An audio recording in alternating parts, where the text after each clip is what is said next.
Hi guys, very good afternoon to all of you. I hope आप लोगों का cost का पेपर बहुत ही अच्छा गया होगा। आई डोंट नो, अभी आपका पेपर चल रहा है, तो आई होप आप लोगों का पेपर कैसा गया है प्लीज़ मुझे व्हाट्सएप पे बताइएगा। अब हम लोग जीएसटी के एग्जाम टिप्स जो है वो मैं आपको देता हूँ, क्योंकि अगला पेपर आपका टैक्सेशन है, तो ऑफकोर्स आप लोगों को ये बताना बड़ा ज़रूरी है कि किस स्ट्रैटेजी के साथ अब आप पढ़ाई करोगे जीएसटी के अंदर और क्या क्या चीज़ें इंपॉर्टेंट है वो मुझे आप लोगों को एक्सप्लेन करना है। कॉस्ट के अंदर मैंने आप लोगों को बहुत सारे क्वेश्चंस बताए थे कि ये क्वेश्चंस हम लोगों को पहले करने रहेंगे। अब जीएसटी के अंदर मैं आपको क्या क्या टिप्स देने वाला हूं। सबसे पहले तो मैं आईसीआई की मार्किंग स्कीम बता दूं। आईसीआई की जो मार्किंग स्कीम है वो कुछ ऐसी है कि 50 to 80% सिलेबस आपका इन्हीं ऊपर के टॉपिक्स में से हो जाएगा। That is composition, exemption, reverse charge mechanism, supply, ITC और कंपटीशन ऑफ जीएसटी लाइबिलिटी। मैं आपको बता दूं सबसे मेजर पार्ट यही है हमारे पूरे जीएसटी सिलेबस के अंदर। फिर registration, invoice, return, payment of tax का 25 to 40% वेटेज है और बहुत कम वेटेज है बेसिक्स इंट्रोडक्शन ऑफ जीएसटी का। उसका बहुत ही कम वेटेज है, क्योंकि उसके अंदर क्या है, इंट्रोडक्शन के अंदर कौन कौन से टैक्सेस सब्स्यूम्ड हो गए, जीएसटी लॉ में क्या होता है डेस्टिनेशन बेस्ड टैक्स, वो अब नहीं आता एग्जाम में। बहुत रेयरली अगर आया तो आया, अदरवाइज मेजर जो वेटेज है वो ऊपर के टॉपिक्स का ही है। इंट्रोडक्शन टॉपिक का इतना वेटेज नहीं है। मैंने कुछ पास्ट एग्जाम क्वेश्चन के मार्किंग स्कीम भी रखी है, तो उसके हिसाब से अगर हम देखें तो सबसे इंपॉर्टेंट अगर कोई निकल के आता है तो सबसे इंपॉर्टेंट हमारे पास सबसे पहले निकल के आता है एक तो कंपोजिशन स्कीम, जो कि बहुत बार एग्जाम में आया है। एक एग्जम्पशन प्लस आरसीएम एग्जाम में बहुत आया है। एक रजिस्ट्रेशन एग्जाम में बहुत आया है। एक कंपटीशन ऑफ टैक्स लाइबिलिटी का क्वेश्चन एग्जाम में बहुत आया है।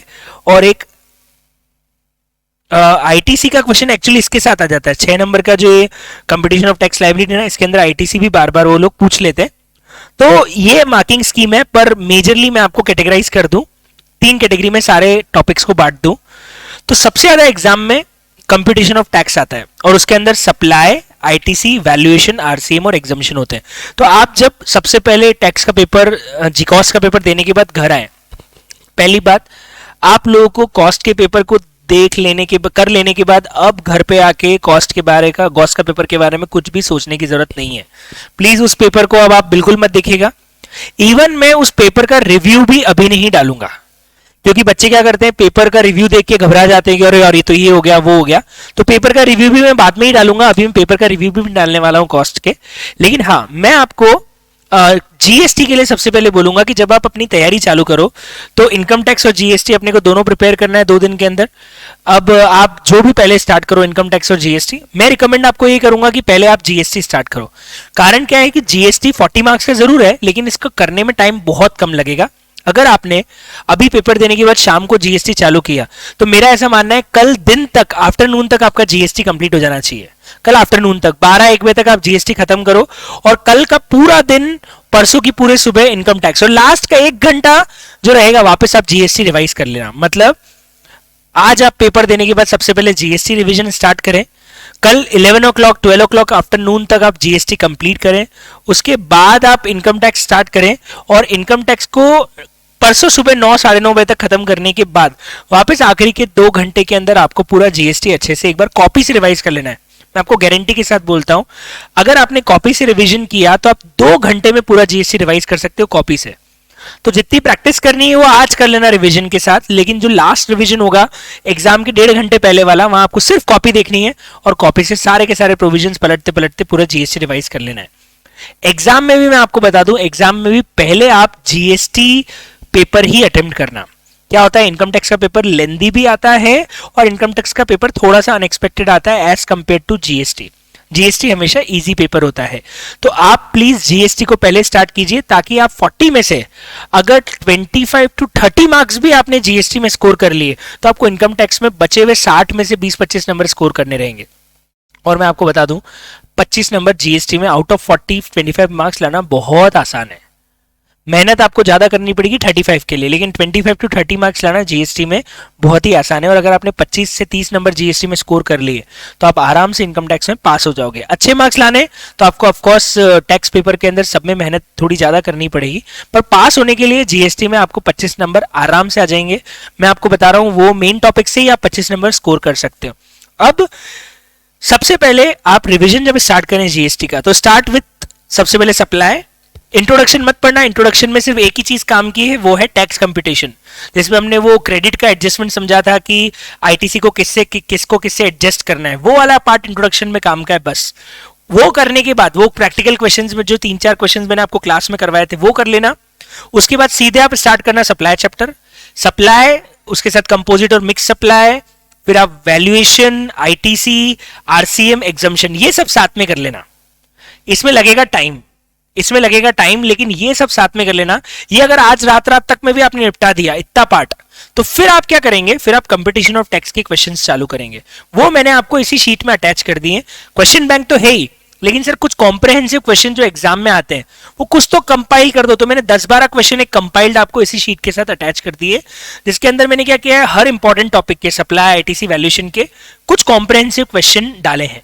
मैं ये नहीं बोल रहा कि एग्जाम में इन्हीं क्वेश्चन में से आएगा, पर मैं आपको बताना चाहता हूं कि पेपर के पहला जो क्वेश्चन होता है ना 8 नंबर का, उस क्वेश्चन की वैरायटी मैंने जो नीचे शीट में क्वेश्चन अटैच किए उससे मिलती जुलती रहेगी।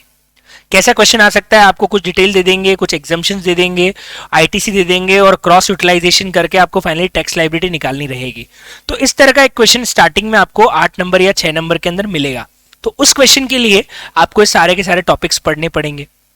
एक क्वेश्चन आपको पेपर में 4 नंबर का जरूर मिलेगा कंपोजिशन स्कीम का, तो उसके बाद आप कंपोजिशन और रजिस्ट्रेशन का भी एक क्वेश्चन आपको पेपर में 99% चांस है कि मिलेगा 4 नंबर का, थियोरेटिकल या case study based question registration में आ सकता है। आप ये टॉपिक सबसे पहले निपटाइएगा, उसके बाद टाइम ऑफ सप्लाई और पेमेंट ऑफ टैक्सेस पे आएंगे, और उसके बाद डॉक्यूमेंटेशन, ई वे बिल, रिटर्न्स, और लास्ट में जाके इंट्रोडक्शन टॉपिक एक बार देख लेंगे, क्योंकि इंट्रोडक्शन से बहुत रेयरली कोई क्वेश्चन आएगा। इंट्रोडक्शन में सिर्फ एक चीज काम की है, वो क्रॉस यूटिलाइजेशन ऑफ जीएसटी वाला, कि आईजीएसटी का क्रेडिट सीजीएसटी से एसजीएसटी से कैसे सेट ऑफ होता है। उसके अलावा इंट्रोडक्शन में कोई खास बात नहीं है। ऑब्जेक्टिव में आ सकता है इंट्रोडक्शन, तो इंट्रोडक्शन को थोड़ा रीडिंग स्टाइल में पढ़िएगा ताकि ऑब्जेक्टिव में उसको आप कर सको, बहुत ज्यादा रटने की उसकी जरूरत नहीं रहेगी। सर ऑब्जेक्टिव में और किस वैरायटी के क्वेश्चन आ सकते हैं, देखो ऑब्जेक्टिव में केस स्टडी बेस्ड क्वेश्चंस आ सकते हैं, छोटी छोटी केस स्टडीज बन सकती है, टाइम ऑफ सप्लाई की, रजिस्ट्रेशन की, सप्लाई है या नहीं है, एग्जम्पशन को लेके आ सकता है कि ये चीज बताओ एग्जम्प्ट है या नहीं है, या ये पर्टिकुलर पर्सन ये ट्रांजैक्शन कर रहा है, बताओ ये एग्जम्पशन में आएगा कि नहीं आएगा। ऑब्जेक्टिव में आरसीएम को लेके आ सकता है कि इस पर्टिकुलर चीज पे बताओ टैक्स आरसीएम में पे होगा या फॉरवर्ड चार्ज में पे होगा। तो आपको पहले supply, ITC, valuation, RCM, exemption topic निपटाने हैं। आपका 70% सिलेबस इन 5 टॉपिक में कंप्लीट हो जाएगा, गारंटी के साथ बोलता हूं।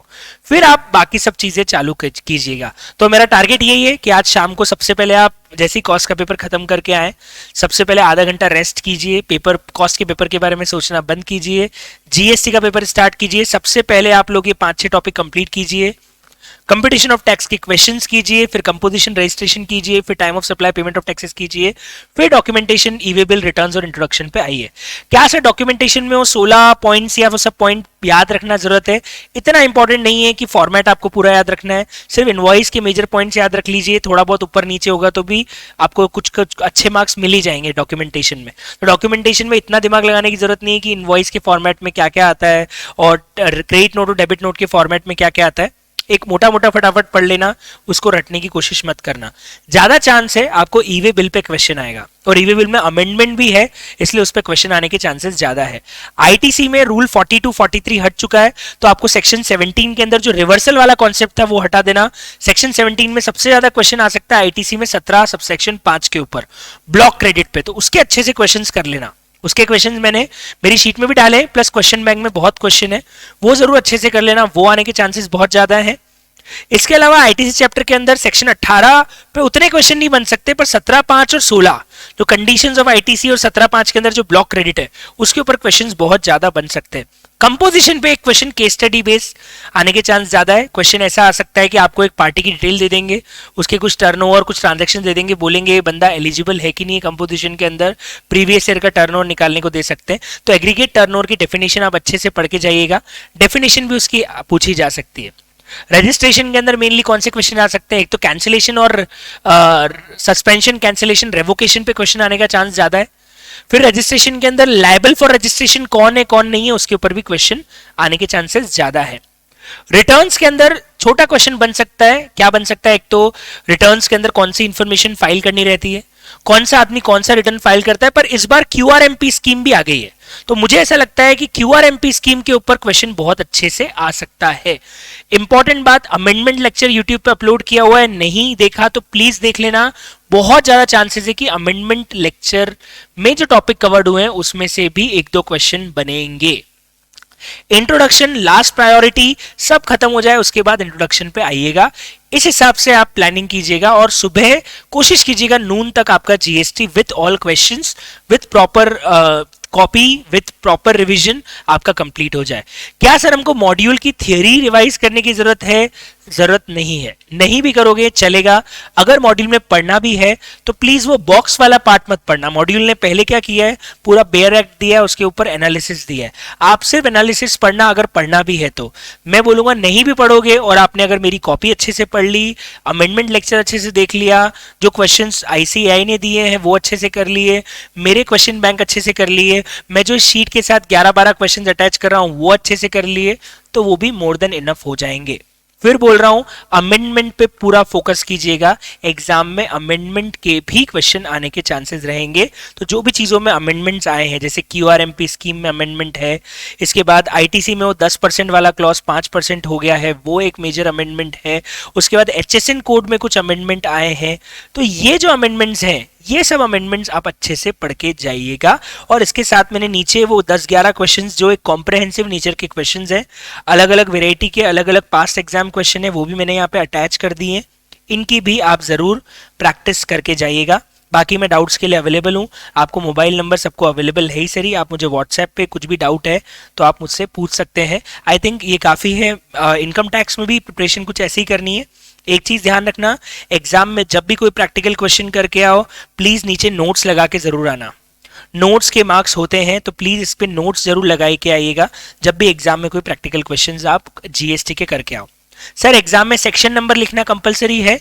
अगर आता है तो बहुत बढ़िया, नहीं आता है तो गलत सेक्शन लिखने से अच्छा आप as per GST CGST act लिख सकते हो। एज पर सीजीएसटी एक्ट ये सेक्शन ये बोलता है, तो इतना भी लिखोगे तो शायद आपके मार्क्स डिडक्ट नहीं होंगे। लेकिन अगर आपने गलत सेक्शन लिखा तो मार्क्स डिडक्ट होने के चांसेस और बढ़ जाएंगे। सो बी केयरफुल कि आपको सेक्शन अगर याद है तो ही लिखें, अदरवाइज आप ना लिखें। ठीक है, थैंक यू सो मच। ये था रिगार्डिंग जीएसटी की कुछ बेसिक टिप्स। बाकी आई थिंक आपका पेपर अच्छा जाएगा जीएसटी का। इनकम टैक्स इनकम टैक्स में आपको थोड़ी सी ज्यादा ब्लेसिंग्स की रिक्वायरमेंट भगवान से आपको है, क्योंकि इनकम टैक्स का पेपर कंपेरेटिवली जीएसटी से ज्यादा टफ आता है।